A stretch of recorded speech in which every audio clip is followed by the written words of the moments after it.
What is going on, everybody, and welcome to episode number 2 of the Talkin Atlanta Hawks podcast. I'm here, as always, with John Joyner, Andrew Jefferson, here to bring you some amazing and fun Atlanta Hawks content. Now, if you remember from our first episode, it was about 2 weeks ago, and we previewed the preseason, the summer league, and we previewed our expectations leading into this Atlanta Hawks season. Well, now 2 weeks has gone by, about 2.5 weeks, and we are 7 games into the season. The Hawks just wrapped up a dominant road showing in New Orleans, winning by a total score of 126-111. We just saw Jalen Johnson have his best game of the season so far. But currently, the Hawks stand at a 3-4 record. Started the season 2-0 after home wins against the Brooklyn Nets and the Charlotte Hornets. They lost back-to-back to Washington.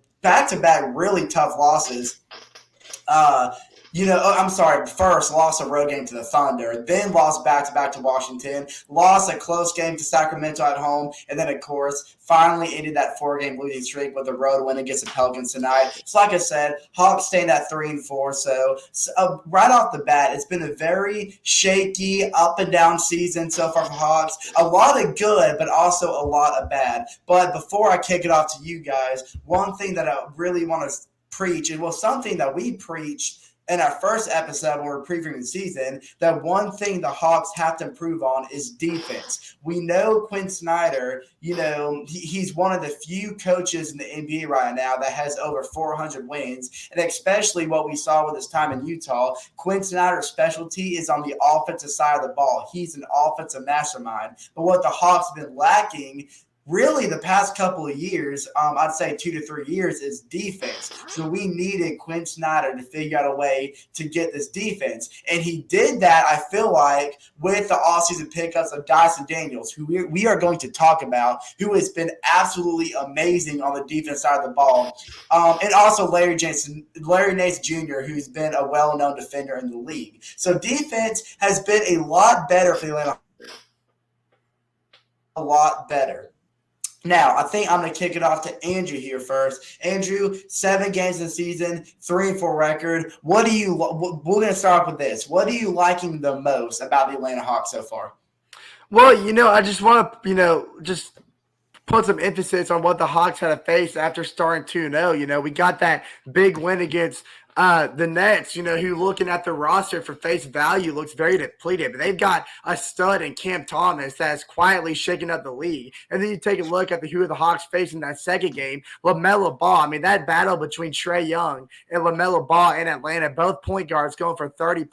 LaMelo, another guy in the Eastern Conference who is quietly shaking up the league right now.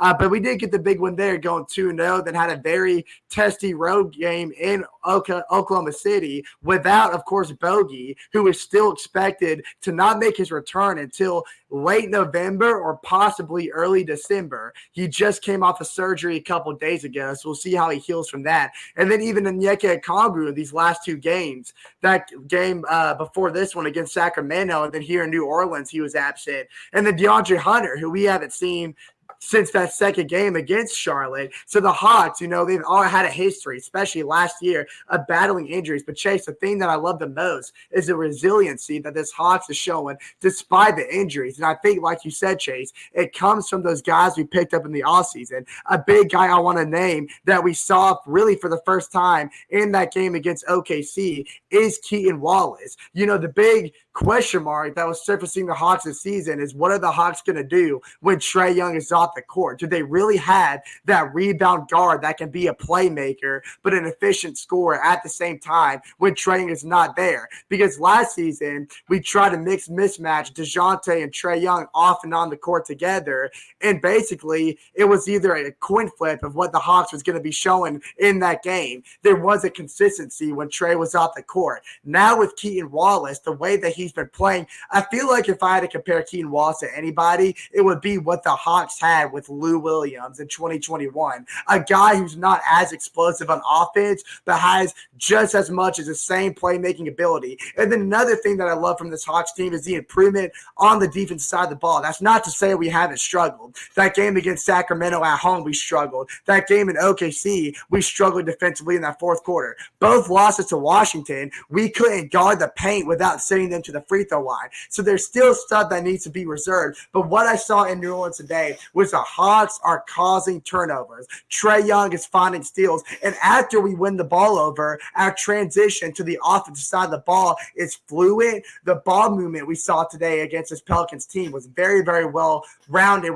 Everybody touched the ball in each possession, it seemed like, and we found ways to create open shots. And it's stuff like this that's going to elevate this team. Because, you take a look at the last few years, it's been a lot of mediocrity. There's been this stat that's been floating around that the Hawks are like 750 to 750 in like their last 1,000 so games. And I feel like the Hawks, I want to see us elevate, go on a win streak. We have a couple tough matches ahead of us facing Boston tomorrow. But if we can find ways to gain momentum and carry it through weeks and weeks and weeks and get separation from this 500 line, then we can become threats in the Eastern Conference. But John, who on this team from all the offseason acquisitions have excited you the most? I've named Keaton Wallace. Of course, you got Dyson Daniels. But what player have you seen that's really been impactful for this Hawks team? I'm going to say our rookie, Risacher. Yes. Just how he's been just how quickly he's been inserted into the starting lineup because of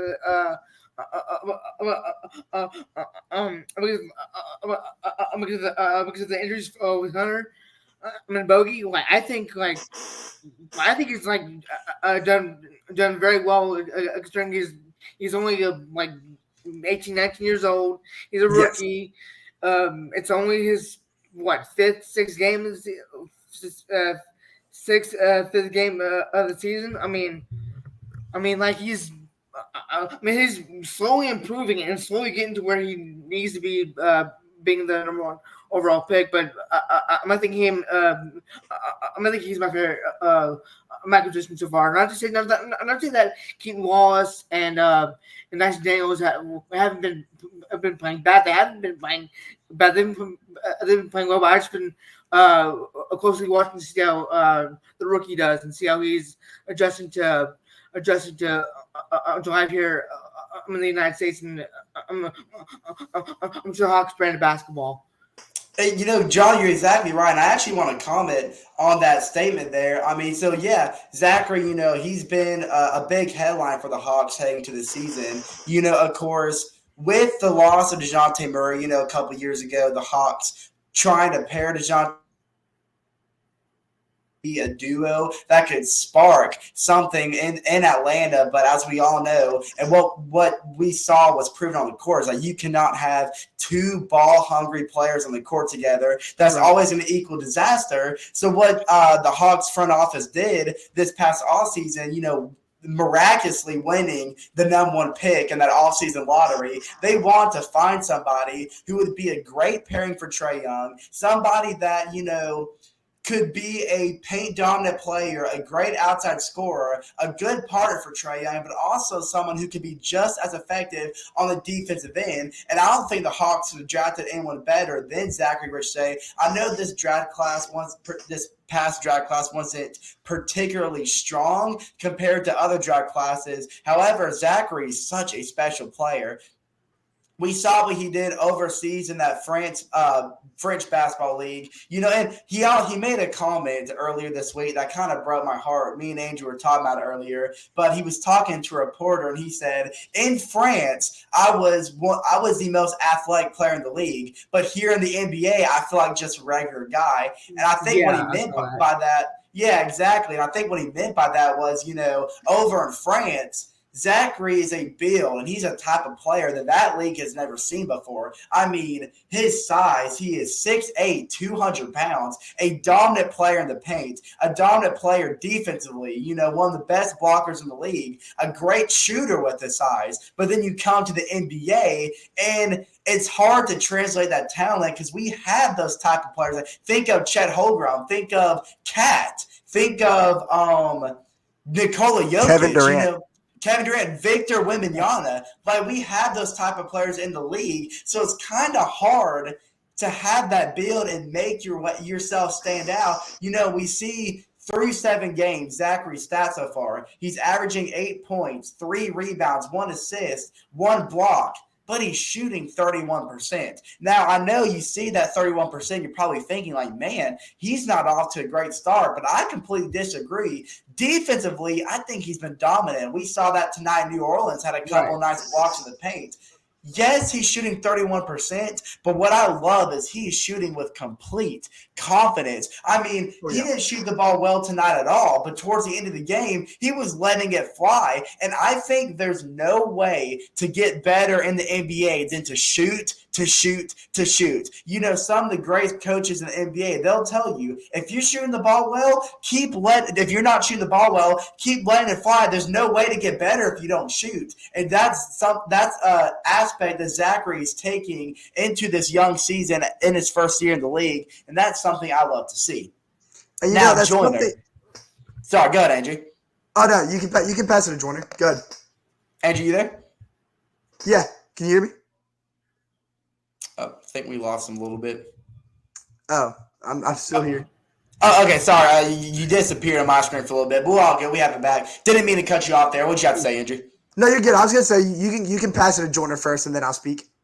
I was just going to say, Joyner, I have a question for you so far, and it's actually kind of centered around Trae Young real quick. So if you look at the NBA statistics right now, through the first 7 games, Trae Young is in the top 10 on most points per game, averaging 27.7. He's in the top 10 in most points scored so far in the NBA, and he is also the point guard that has gotten the most minutes of any other point guard in the NBA. What are you saying? Oh, sorry. Can you hear me, Joyner?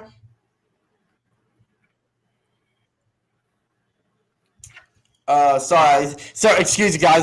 We're having a little bit of technical difficulties, but can you hear us, Joyner? No. Joyner's coming off the bench. It's okay. Don't worry. He's taking his warm up jersey off. He's coming. He put my son back in. Don't worry, guys. Joyner, you can hear us? You're cutting out. I can't. There you go. You're back. Okay, cool. There we go. Yeah. Sorry, guys. Okay, we're good. We're good. We're working through it. All right. Yeah. So basically, what I was saying, Joyner, is basically Trae Young so far, he's top 10 in points per game with 27.7, top 10 in most points scored so far this season. He's gotten the most minutes out of any point guard in the NBA, and he leads the NBA in most assists per game. So this is one of the best starts to a season that Trae Young has ever had in his career. And I just want to ask you, Joyner, how has this start for Trae Young have really translated this entire team? And what does it mean for this Atlanta Hawks team who has lost to DeJounte Murray this offseason? I just think it comes to show that Trae is our primary guy, and like he can, and with the assists that he's dishing out, like he can get other guys involved, like Jalen Johnson, like Risacher, like Dyson, like our bench guys, Garrison Matthews, who y'all were saying was a Kyle Korver or reincarnated or something like that. Absolutely. Like it just comes to show that he's our primary guy, and like Atlanta, and he has, and like we have his back as Atlanta residents. Like we love young here in Atlanta, and he loves to be here. So like I think this is a season where he shows that like we're a good franchise and we can contend. And you're absolutely right, Joyner. And I wanna say this really quick. Well, actually, I'll keep it about Trae Young. And I think what this also shows is that we did make the right decision in keeping Trae Young in an Atlanta uniform, because there was that big circling question in the NBA whether or not the Hawks were going to go with a younger. Because keep in mind, Trae Young is still only 26 years old. DeJounte's really only like 2 or 3 years younger. But still, the younger point guard who, on the defensive side side of the ball, I got to hand it to him, is still better than Trae Young? Or do we want to roll with a guy who has solidified himself as a franchise player for the past 6-7 years? And we did go with Trae Young, ship DJ off to New Orleans. By the way, absolutely hate that DeJounte suffered that awful fracture early in the year, because this was supposed to be the anticipated rematch, but between Trae Young and DeJounte, that I think would have made this a much better matchup, because of course even Zion Williamson, per usual, wasn't on the court. So it was a depleted roster, but hey, Brandon Ingram still put up 30, so I still caught an impressive win nonetheless. But I think what really makes it also points into the front office of the Atlanta Hawks decision-making and keeping Trae Young is what he's producing on the court right now. Because yes, on paper, getting DeJounte paired with Trae Young was a recipe for success in the making. But at the same time, what we learned in those 2 years with DeJounte in Atlanta was his presence was kind of stripping Trae Young away of what makes him great. And a thing that I like to think about is what would happen, as good as Steph Curry is, what would happen if you put Steph Curry and now Shai Gilgeous-Alexander on the court at the same time? One of those two players are going to be stripped away from what makes him great, and that's being the front runner fluidity of the offense. And that's kind of what we saw with Trae Young. He just wasn't the same. And it wasn't the Trae Young, even though he was an all-star, it wasn't the Trae Young that these Atlanta fans are hungry for. And we're getting that now, averaging 27 points per game. And he's first in the league on assists per game, which I feel like he is every single week of every single season, because he just moves the ball. And he had, complementing that aspect as well, he had 11 assists with just 1 turnover this year. That's something in general that the Hawks are seemingly doing better at, and that is limiting the turnovers. But before I pass it back to you, Chase, another thing that I want to highlight is a guy that we haven't spoken about it yet, but has slowly made his presence known more and more as the minutes has gone up, and that is David Rodney for the Atlanta Hawks. And this is a guy who kind of has the build of Paul Millsap, that I like to say. He's got the size to be a dangerous post-up player in the paint, dominate the defensive boards that Quinn Snyder would tell you first. The Hawks need to get better at getting these defensive rebounds. We are letting our opponents get way too many second-chance points, just like we saw New Orleans do tonight. But nonetheless, David Rodney is helping the Hawks get more and more production out of that paint and on the glass. And on top of that, his shot outside the arc is beautiful as well. He can be a spot-up shooter just as much as he can be a paint threat with his post-up moves. And again, we're only 7 games into the season. So all of this is, we're talking and all this good stuff now, but it's going to be about consistency. Like I said, we got to play Boston tomorrow. What we saw on the court today has to transition to us back in Atlanta when we play a Celtics team who is looking like they're on their way to win back-to-back NBA Finals. But then again, you got these teams on the West, like the Oklahoma City Thunder, who's been flat-out dominant, still undefeated. The Cleveland Cavaliers at the top of the East with Donovan Mitchell, still undefeated. So the Hawks, they have a tough road ahead of them for sure. Even the Magic, though they've been shaky, we know the players they have on the court. And another thing that, Chase, this is what I want to ask you about. All these good things that we said about Atlanta, please tell these people watching why losing back-to-back games against a team like the Washington Wizards are games that will set you back. Because we saw the Hawks start 2-0. We lost the game to OKC, but we were competitive pretty much through the entire game up until those last 6 or 7 minutes. And then we go on to lose 2 games we should have dominated. What went wrong, and why can't we see the Hawks? Why is it that we cannot allow for the Hawks to do this as the season goes on? Well, Andrew, actually, it's all about kind of a big point you already made. Well, so there's a weird. So of course in the NBA, you got your dominant teams. You got the Celtics. You got the Knicks. You got the Thunder. You got the Suns. You got the Timberwolves. You got the Mavericks. Those type of teams are your top teams in the league. But then you got the bottom feeders like the Detroit Pistons, the Washington Wizards, the Portland Trailblazers. But then you have the middle of the road teams that are on the fence of being contenders and being towards the bottom of the league. And the Atlanta Hawks, if we're being honest, that's the kind of section they're in. They're in the middle of the pack team, which means you're good. Like teams like the Atlanta Hawks, they have a roster to contend for the playoffs. They have a roster that can keep up, particularly with a team like the Celtics, the Knicks, the Thunder. But they're also a team that, well, basically what I'm trying to say is if you're a middle of pack team, you're going to have a tougher time against the top dogs of the league, which means it is vitally important that you take advantage of the games that you're supposed to win. And two of those games happened this past week against the Washington Wizards. We had back-to-back games against the Wizards, first at home, first on the road, and we lost them both. Now, if you want to break them down one by one, the first game against the Wizards, again, it was at home. It was on a Monday night. And yes, we were without Onyeka Okongwu, which has kind of been the start of what has been a depleted season for the Atlanta Hawks. In fact, we had, of course, DeAndre Hunter didn't play as well. But we lost 121 to 119, and it looked like that the Hawks were out of it in the final minutes of the fourth quarter. But after a miraculous comeback, we came back and we made it a game. But what was the big killer for the Hawks? Again, you look at it, 121 points, and you look at the box score for the Washington Wizards. What's the big eye standard, the big thing that just stands out to you the most? 21 three-pointers, which has so far been a season high for the Washington Wizards. If you let any team drop 21 threes on you, it's most likely you're going to lose. But also, you look at the next game between Atlanta Hawks and Washington Wizards, 133 points, and then you look at the box score. How many threes did they make? Well, they only made 12, so what was the killer that night? The free throw line. The free throw line, yes, but also defensive transition. So I've noticed 21 three-pointers and then a lack of defensive transition. And guess what has been the two biggest killers for the Atlanta Hawks?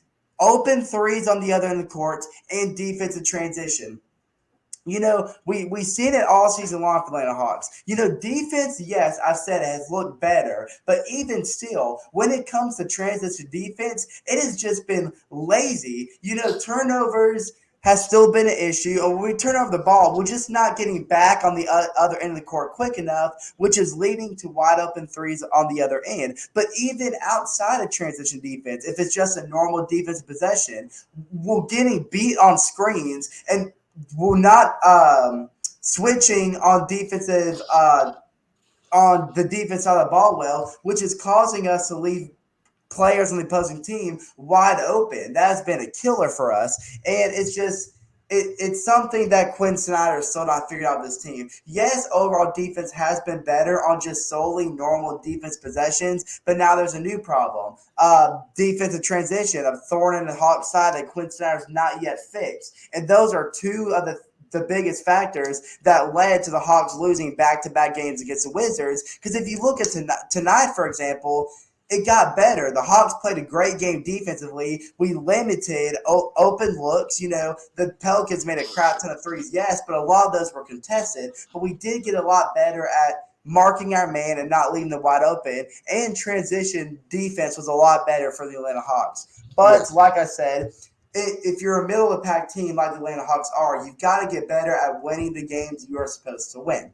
So, with that being said, being a middle-of-the-pack team, the game we got tomorrow night is not a game we're supposed to win. In fact, it's against the defending champs, the Boston Celtics. And I'm sure most would agree, the Boston Celtics still look like the best team in the league. So, Joyner, I want to kick this over to you. Tough game against the Atlanta Hawks. Still going to be without Bogey. Vitt is questionable and Okongwu is questionable.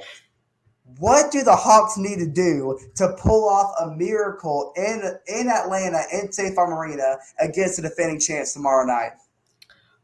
We need to shut down Tatum. We need to shut down Brown. We need to shut down their entire team, basically. No, no. You're not wrong. In all seriousness, we need to play Hawks basketball, pick up the defense, and you can't stop Tatum. You can't shut him down completely, but you can neutralize him. And if we can hold them down to maybe like 20, like around like mid 20 points, and like just play solid defense on their team, then and maybe not lose by 20, I would say that's a win in the Hawks book. But Hey, just don't get embarrassed. yeah, no, just don't get embarrassed because like I said, like they are 6-1. The defending champions. I don't think they lost anyone in free agency, nor did they gain anyone in free agency. So I don't think. So like I don't. So like I think their roster is the exact same. Yeah, I think so. So we just gotta play Hawks basketball and like neutralize their star players like Tatum and Brown, and I think Porzingis is still hurt if I'm not mistaken. Yes. I think he's still not playing. So so like we should have like a good height advantage, assuming we can play some height out there. But no, just don't lose, but just don't get blown out by 50. Just And listen, that's there's all a I gotta lot. say. Look, you said it right, John. There's always a lot of excitement when the Celtics come to Atlanta. But unfortunately enough, which this is a very weird fact that I learned just a couple minutes ago, this trip from Boston to Atlanta that's going down tomorrow is the only time this year the Celtics will be in State Farm Arena. Every other matchup against the Celtics this year will be happening at TD Garden, which is very odd because we always usually have, at the minimum, 2 home games against Boston. But nonetheless, let's date it back to what happened the very last time Boston was on the Atlanta floor. That came, obviously, late last year when the Celtics blew, what was it, a 27-point lead in the second half. DeAndre Hunter hitting the dagger 3 at the top of the corner, top of the key as a side. Good Lord, I can't talk. As the seconds winded down, absolute stunner. Really a point of emphasis that really turned the clock for the Atlanta Hawks in terms of getting them to that final playing spot. Obviously, this year we have much higher aspirations to get at least a top 6 seed in the Eastern Conference to avoid that playing bracket that we have not been able to avoid since it's been a thing this few years ago. But like you said, Porzingis still out for the Celtics, yet they are still dominating basketball. And that's because, to me, and I think all of us can agree, they are the most well-rounded team in the entire league, up and down the roster, from the starting 5 all the way to the depth pieces they have on the bench. They do not lack in any aspect. Jason Tatum averaging 32 points a game through the first 7 of the season, and Jaylen Brown being the right-hand man, complimenting him very, very well on all aspects of the floor. We know just how elusive and dominant he is in the paint, but he seems like he can jump just as high as he is. And, even the defense side of the ball, he knows how to intercept passes. He knows how to strip plays. He knows how to bounce through screens. He seems like a guy you just can't contain. But you said it, John. Look at what the Hawks did today. Though, again, they are playing a depleted Pelicans team, Brandon Ingram still scored 30, yet we won by 15. So the Hawks have proven that if you can just minimize the star threat as much as you can and hold the role players, the rest to a bare minimum, then that's how you can grab a win. But it's going to be tough because it seems like the Celtics have star players all around the court. Without Porzingis, they still have one of the greatest veteran centers in the NBA today, and that's former Hawk Al Horford. We know him better than most fans in the NBA because he stuck with us. He was drafted to that team, and he was with us for 5+ years. And we know the kind of utility size that he can bring on the court. And even the 3-ball, he's one of the better shooting big men in the NBA. So you can't even leave him open outside the 3, which Chase was just talking about. The Hawks don't do very well. So definitely a tough matchup ahead, but the Hawks have proven that we have the defense to create those transition turnover points that the Hawks desperately need. And another thing that we need to have the edge on against the Celtics is the production off the bench. Because though the Celtics have one of the, if not the best benches in the NBA, the Hawks have proven that guys like Keaton Wallace, David Rodney, and Larry Nance Jr., Aneki Okongwu, pray that he is healthy for tomorrow. And so the Hawks had those guys coming off the bench that can be productive. And so it seems like when Trey's off the court, that's when we kind of need that bigger performance from Keaton Wallace to keep momentum going. We don't need to slow down in any aspect once Trey comes off the court against a team like the Celtics, because once Tatum and Browns is off the court, you got other guys to worry about, spot-up shooters like Derek White that can't be left wide open for more than 2 seconds, or that ball is going to be off his hands and inside the net. So, Chase, I am going to flip it to you now because I want to get your thoughts on this. Aside from the Hawks and the Celtics that go down tomorrow, what in general do you think the Hawks have to do? Because, again, we've talked a lot about the good, and we have put a little emphasis on the bad stuff that the Hawks have done this year. But by all means, 3-7, we're not even close to playing perfect basketball, and we're not up to the expectations that Quinn Snyder has set for the season. But what can the Hawks do to gain a bigger winning streak that's going to start with this big win against the Celtics on Monday? So it's something you kind of hit on earlier in the podcast, Andrew.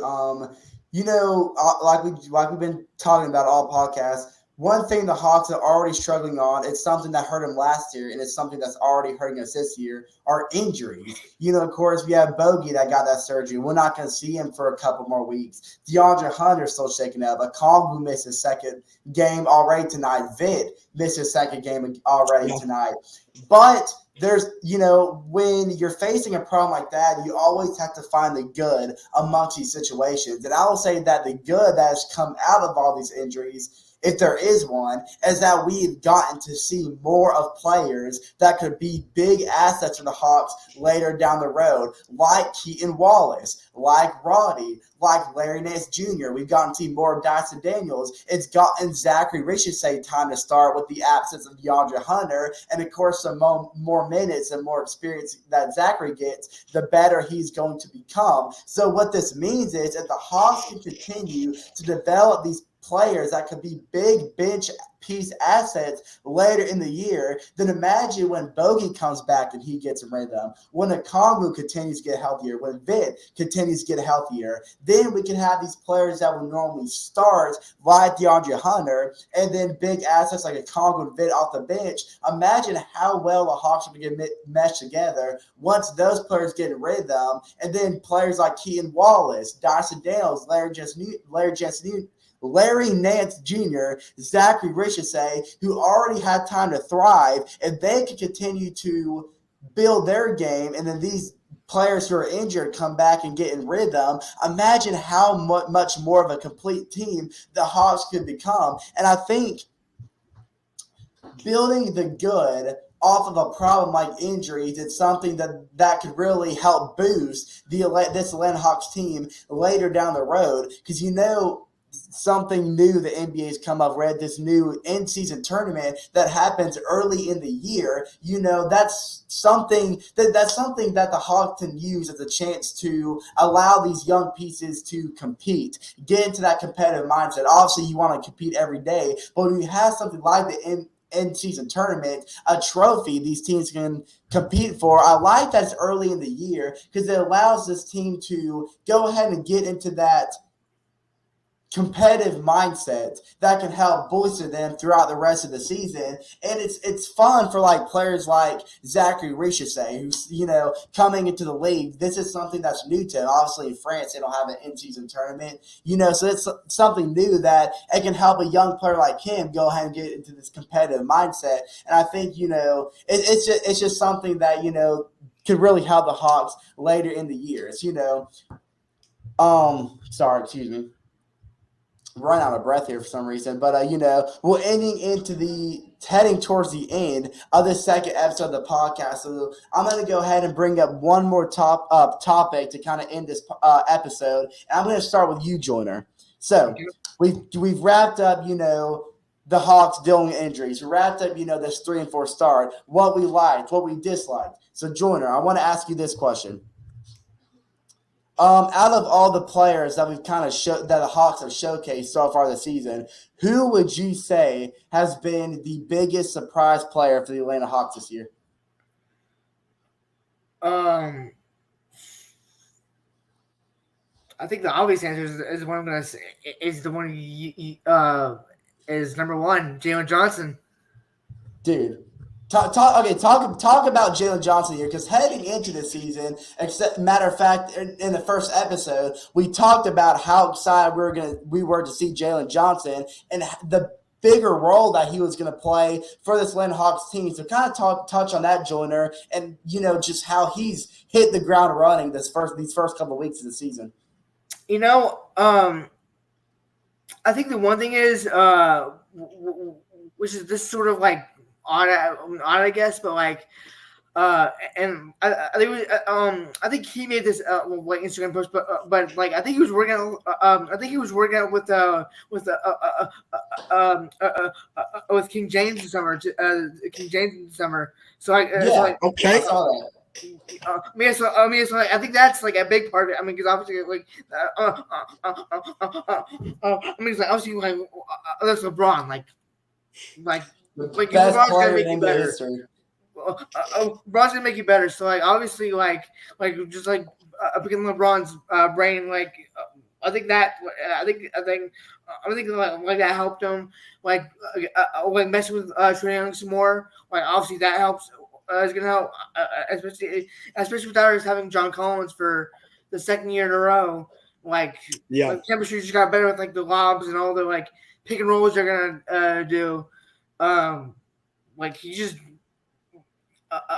taking on more of that role that we lost when we traded away Collins, and like I think we can all say that we love to see it as Hawks fans, and like we want that, especially that contract that he got too.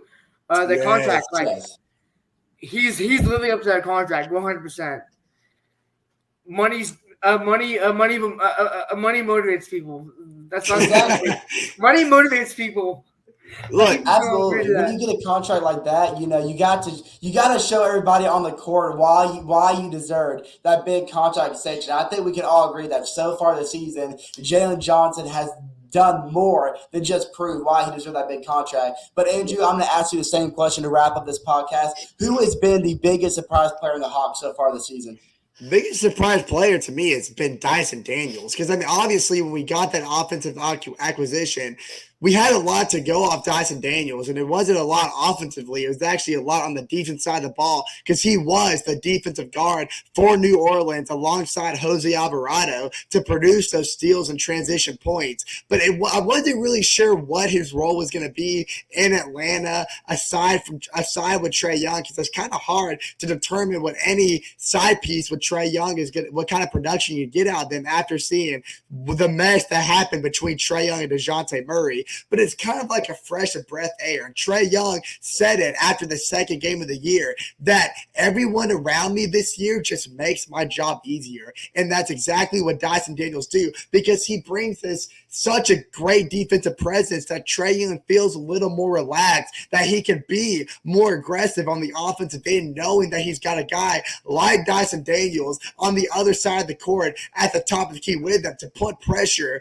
on the guards that are pressing up, trying to get inside the paint, so Trae Young can be ready to get back in transition mode, create separation, and get that shot selection opened up for his teammates. And even the reason why Dyson Daniels has been a big surprise, because along with his defensive efficiency and aggression, he has been so well on the offensive side of the ball. We have seen 2 to 3 20-point performances from Dyson Daniels, and that has all come from his transition points off of turnovers and steals. But another thing that I love that he kind of mirrors Jalen Johnson a little bit is his aggression and physicality when going up for layups. We saw from the get-go in that first game against the Brooklyn Nets, on the defense side of the ball, it was actually on an offensive transition going up for a layup. He took an elbow to the nose from the net center that ended up with this big,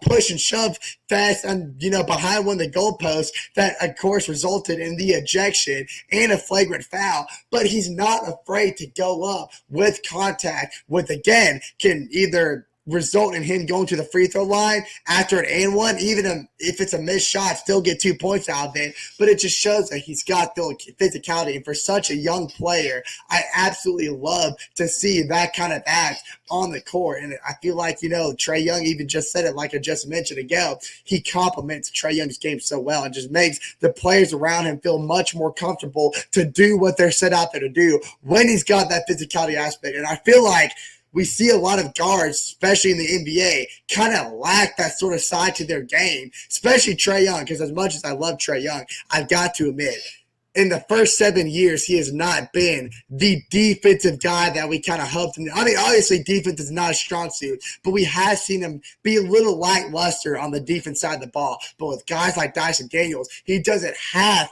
to feed it. He feels like he doesn't have to be a little more aggressive on the defensive side. He can kind of sit back and play his role. And now we got a guy like Dyson Daniels, and that's exactly the kind of move the Hawks front office needed to make. But Chase, I feel like this would be a great point for us to wrap it up. Still a lot of exciting Hawks basketball ahead of us. But before we wrap it up, John, Chase, do any of y'all have any more closing remarks to make?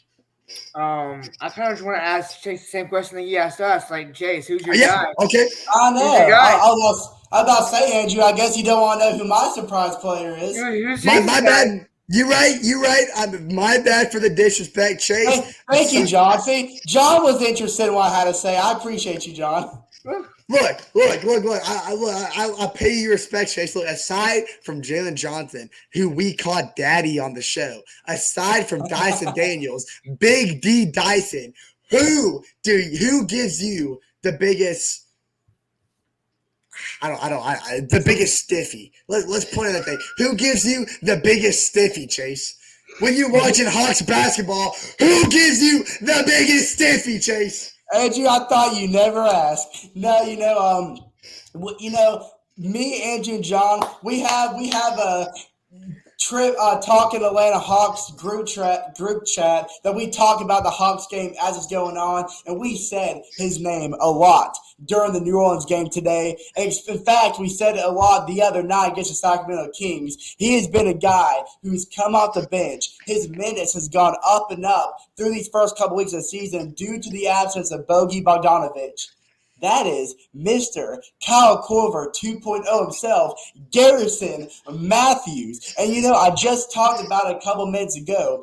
With the absence of key players to start the season, it's important to let these guys come off the bench, get more minutes, so that way when these players come back, these bench pieces can serve a bigger purpose, and that's exactly what Quinn Snyder has done with Garrison Matthews, because with the absence of Bogey, he has played an average of 23 minutes per game this season, and coming off the bench, he is shooting 47% on field goals, 51% on three-pointers, averaging 13 points a game and about 2 assists. So, especially he showcased it tonight against New Orleans. He plays exactly like Kyle Korver. He has quick and fast and smart off-ball movement, running around screens, noticing the wide open gaps through the paint to the corner. So that way, when he catches the ball, he immediately releases it. He is a fantastic spot-up shooter. And with that type of off-ball movement and that spot-up shooting, it's exactly what the Atlanta Hawks have with Kyle Korver. Now imagine when Bogey comes back later on the year. We have Bogey playing a similar role, a little more to his game, obviously, but a similar role in the starting lineup. And then we have Garrison Matthews coming off the bench and practically doing the exact same thing. Always having a reliable three-point shooter on the court at all times will be a key factor for the Atlanta Hawks this season, which is exactly why Garrison Matthews has been that surprise player for the Hawks this season. But with that being said, guys, we just want to thank you so much for tuning in to episode number 2 of the Talkin Atlanta Hawks podcast. Real quick, I just want to do a shout out to our Instagram. If you are not following our Instagram right now, it is Talkin Atlanta Hawks. On Instagram, go search us up, give us a follow. We haven't posted a lot of content so far, but I'm gonna make sure I start working on posting up some highlights, some reels for y'all to check out. We're gonna keep y'all guys posted on when we post episodes on the Instagram. So just all types of info going up on the gram. If you're not following us already, honestly follow the YouTube, because you wouldn't be listening to the podcast if you don't follow YouTube. Again, that's Talkin ATL Hawks on the YouTube. But again, with John Joyner, with Andrew Jefferson, with myself, Chase Harrison, we thank you so much for the love and support tuning into episode 2 of the Talkin Atlanta Hawks podcast. We will see you on the next episode. As always, ATL Hawks, baby. We fly. Hey, I think before we end this off, we should each give, just like the Hawks do at the end of each game, just like Dyson Daniels did, we should each give our best cacaws. Our best cacaws. Okay, John? Oh, wow, hold on. Oh, no. I got to end it on that. No. Buddy, your voice is done for. I'm cooked. I've done a lot of screaming today. Pause. I'm cooked. All right. On that note, y'all have a good night, baby.